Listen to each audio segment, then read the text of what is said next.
తిరుపతి వాస్తవ్యుడు అంబూరు మల్లికార్జునరావుకు international human development university doctorate అవార్డును ప్రదానం చేసింది.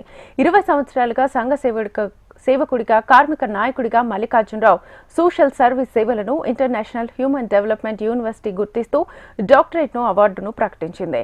ఇన్స్టిట్యూట్ మేనేజర్ బ్రాంగాస్ ఆడిటోరియం గోవాలో జరిగిన కార్యక్రమంలో ASGS and national international culture ambassador president doctor Mahesh Goud, Gulbarga university మాజీ vice chancellor doctor Pratap Singh Tiwari చేతుల మీదుగా గౌరవ డాక్టరేట్ ను ప్రదానం చేశారు. తాను చేస్తున్న సేవలను గుర్తించి international human development university doctorate ఇవ్వడం సంతోషకరంగా ఉందని మల్లికార్జునరావు అన్నారు.